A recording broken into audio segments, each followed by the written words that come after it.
Akhir-akhir ini media sosial begitu ramai merespon diblokirnya beberapa situs, aplikasi dan juga platform gara-gara tidak mendaftar ke PSE Liko Privat. Apalagi kalau gamers dan juga pengguna PayPal pasti merasa kecewa dan dirugikan. Kenapa sih platform-platform ini harus mendaftar dan seberapa besar dampak blokir ini bagi para penggunanya? Bersama saya Nabila Biasa, mari kita diskusi. Tapi jangan lupa untuk subscribe channel YouTube Liputan 6 SCTV.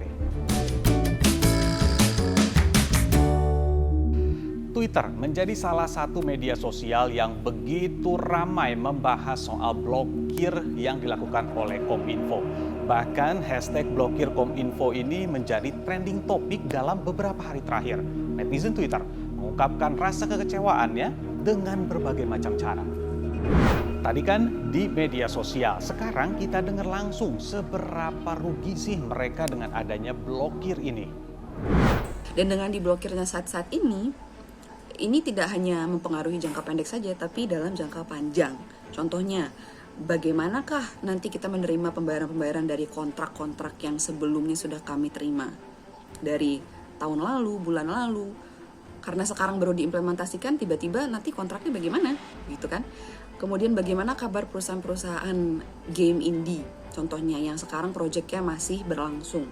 Apakah tiba-tiba dihentikan karena situs-situs ini sudah diblokir gitu? Dari tanggal 30 Juli itu nggak bisa main game, nggak bisa akses ke dalam gamenya. Buka websitenya masih bisa, tapi kalau misalkan akses gamenya udah nggak bisa kecuali menggunakan cara-cara lain gitu. Teman-teman saya, kami kaum generasi muda itu sudah mengerti sebenarnya betapa pentingnya peraturan ini. Tapi sebelum diimplementasikan, alangkah baiknya kita pikirkan terlebih dahulu apakah ada alternatif atau solusi lain dari platform-platform ini. Bahkan LBH Jakarta sampai menampung orang-orang yang merasa dirugikan akibat blokir ini. Emang bisa dituntut ya? Misalkan pertama, ada hak warga negara untuk memperoleh informasi dan melakukan komunikasi. Ada hak warga negara untuk privasi, ada hak warga negara untuk berekspresi melalui kanal-kanal aplikasi dan situs internet tersebut.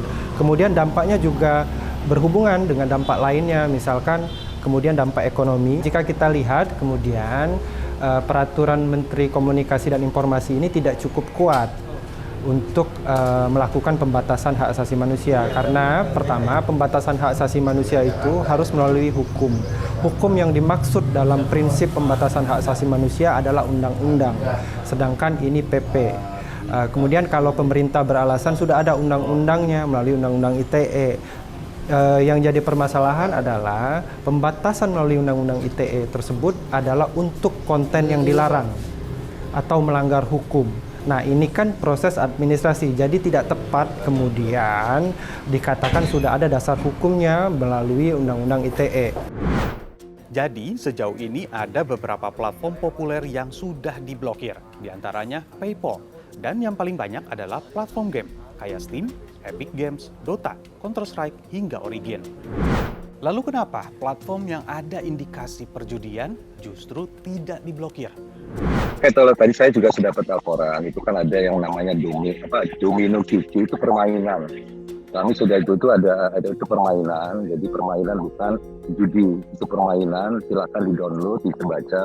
Itu kita bisa bermain tanpa menggunakan uang kalau kita memang bisa piawai menggunakannya. Tapi kita harus beli koin kalau saya nggak salah kalau nggak habis koinnya. Lalu ada lagi pertanyaan mengenai bagaimana dengan nasib dana yang berada di PayPal. Nah, Kominfo sudah memberikan waktu hingga tanggal 5 Agustus 2022 untuk memindahkan dana yang mengendap di PayPal tersebut. Kami harapkan ini kami buka untuk memberikan kesempatan kepada masyarakat untuk melakukan migrasi. Migrasi supaya tadi uang-uangnya tidak hilang, karena memang sampai saat ini kami belum berhasil atau PayPal tidak melakukan kontak dengan kami. Sesuai dengan peraturan perundang-undangan tentang keuangan dan tentang PSE, setiap penyelenggara keuangan itu wajib terdaftar dan wajib berizin. Oh iya, Pak Samuel juga bilang bahwa Dota, Steam, dan juga Counter-Strike ini sudah siap untuk mendaftar ke Kominfo. Pertanyaan besarnya, apa sih alasan Kominfo menyuruh platform-platform ini untuk daftar ke PSE? Ini kami tetap selalu berkorespondensi dan kami selalu membuka peluang bagi siapapun yang ingin menjadi bagian daripada ekosistem digital Indonesia. Kita membuka baik itu dalam asing maupun dalam negeri. Kita membuka, tapi aturan adalah aturan, di mana kita berpijak sila langit dijunjung. Setiap negara punya aturannya, dan ini adalah aturan ini dalam rangka ingin menciptakan ruang digital yang kondusif, aman, dan nyaman. Agar pertumbuhan ekonomi digital kita bisa dirasakan oleh semua masyarakat Indonesia dan keuntungan bagi Indonesia. Kalau tidak terdaftar, mereka-mereka ini beroperasi di Indonesia di luar jangkauan hukum. Ya, jangan hukum. Jadi kok terjadi adanya misalnya dispute atau sengketa, apalagi yang sekarang lagi marak apa bocoran data ya, bocoran data dan sebagainya.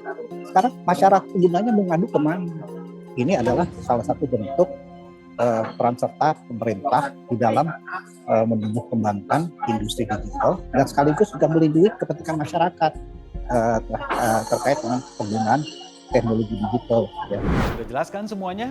Kalau ada yang belum puas, silakan komen di kolom komentar. Saya Nabila Biasa, sampai jumpa.